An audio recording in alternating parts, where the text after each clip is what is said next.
There is a silent drain on your nervous system right now that has nothing to do with how much sleep you got last night.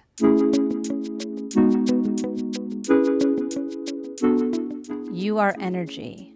Every unread book, incomplete to-do list or project, or unvoiced boundary is holding space in a contract in your body. Today we are talking about how to reclaim that energy by the absolute power of declaring things complete.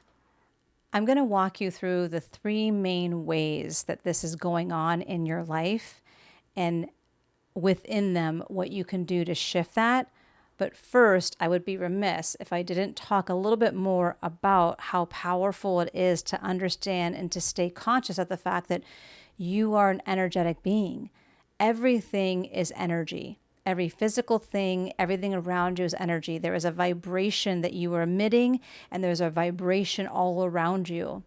And your state of self on any given Sunday is literally the outcome of the energy that you are holding, that you are housing, that you are processing, often unconsciously, because we don't tend to think about ourselves in this way. But we are energetic beings. And when you realize how much your unspoken and spoken agreements unfulfilled is taking up precious energy inside your person, and really the power of that and the power that you have, that you possess within you to shift that right now, this could change everything and start to free up space and free up, release the self-condemnation and judgment that tends to happen with all of these incomplete cycles of action, with all of these unfulfilled ideas of what we decided we needed to do. So I'm going to start with the tactical. Chances are, like me, you have a to-do list that might be the more immediate to-do list, but you also might have like that to-do list that's been living for a really long time, like cleaning out your inboxes. If you're like me, you likely have more than one email in addition to whatever your business or work email is, because maybe one's for spam and one's for personal, and if you've started a business, maybe you have an email for that too. So this can really be something that has multiplied. But I'll use this as an example. So if you haven't made that list recently, it could be really powerful to just like get it all out on a piece of paper, just so that you don't have to keep holding it and then letting it pop up every now and then and be chitter chatter in your consciousness. So once you lay it all out, then you need to make a decision. Can you devote some time? Can you put, I'm making this up, but can you put 2 hours on your calendar once a week, once a month, maybe have an accountability buddy? There are the admin days that people are creating these days that have been really, really helpful to come together and work on things like this. But giving yourself the opportunity to clear that out. Now, once you have that list, or if you already have that list, and let's just say you're going to create the space, you're going to create a realistic commitment, because chances are you have a very full life and you're not trying to have incomplete cycles of action. You're not trying to feel unsuccessful in your life, but essentially all of these things that the human tends to do, we are very ambitious beings. Many of us don't really, I know I am terrible at understanding how much time something actually takes. I am overly ambitious and overly confident about what I can do, and I've never really learned how to shift that. I kind of just like that about myself, to be honest. That being said, it does set up this propensity. So once you've clarified that you either do or don't have the time, or let's say you're going to put it on your calendar, then everything else, you declare it complete. You let it go. You trust that if it's significant enough, it's going to come back around. But in the meantime, like with the email example, if you chose that, I would say realistically, you would need 2 or 3 sessions to do that, and to be generous in that assessment. And then everything else, you declare it complete. And then once that item is finished, once you've taken care of it, then if something else comes forward, you can then you can replace it.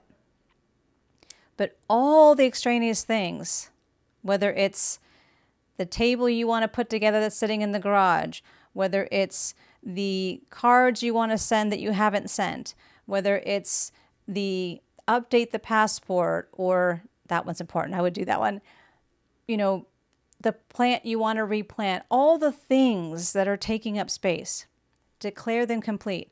They either get a space on your calendar that is very realistic. You need to support yourself by being as realistic as possible. And then you declare the others complete. Recognizing that you are an energetic being. You have an energetic body, and that's who you are. So when you decide to make those decisions and those choices, those are like literally your executive function. And when you make those decisions and you declare something complete, it's a somatic release.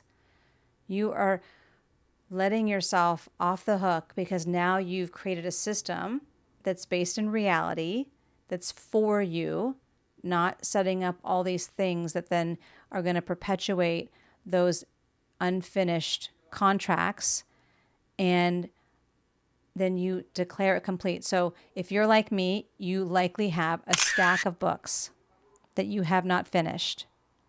If you know that, if you've heard yourself having chatter about that, any judgment, any story you're making about yourself around these books, declare them complete. They're not going anywhere. You can return to them. This is very important. Do not underestimate the power of this. You are literally taking dominion over your energetic body, and you're giving yourself that energy back. It's holding space in your consciousness. It's holding space in your person. So when you make that decision, you're letting it go. And trust, it will come back when you're ready. The last area of our life that can create a lot of incomplete cycles of action or open items within our consciousness are relational. So it could be the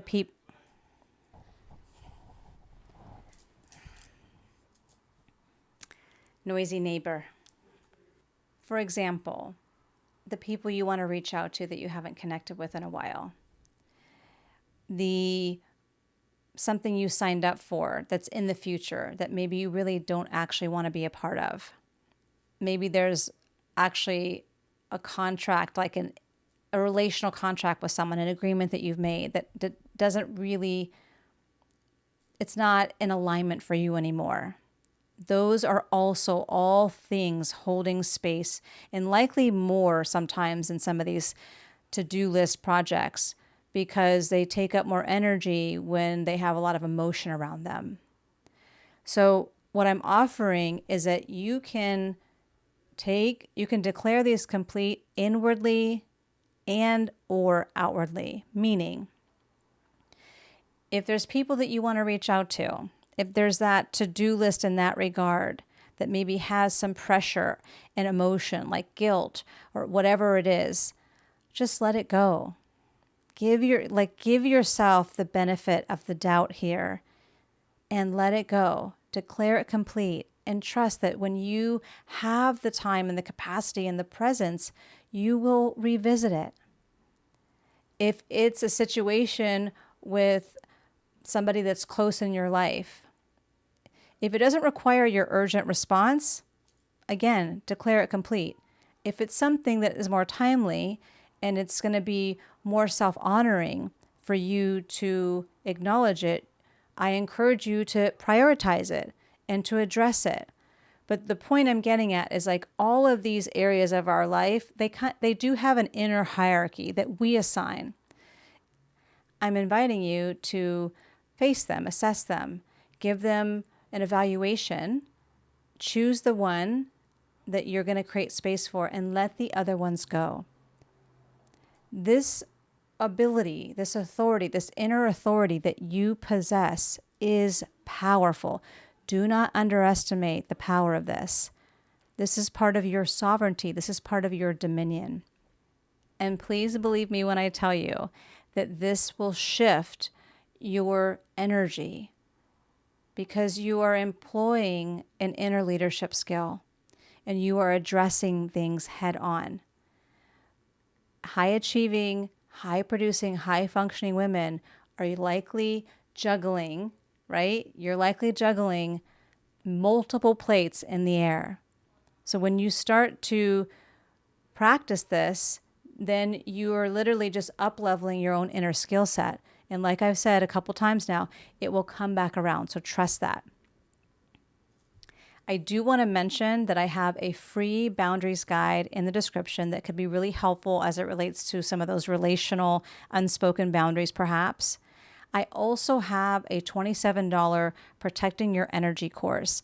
It is all audio. It's not a very long, it's a mini course, but it helps you become more aware and connected to your nervous system and energy and your energy. And it has 2 different types of tools within there that will help you be in more of the offensive role as it relates to environments and situations that deplete your energy. When you go through the course, you will find a couple of practices that will be your default, but there are several options. Feel free to let me know if you have any questions, but I wanted to make you aware of those as tools that could be potentially helpful for you as it relates to protecting your energy, taking care of your energy, and just remembering that this is part of being a human being. You are an energetic being. My name is Jennifer. I'm here every day to remind you that your power is your truth.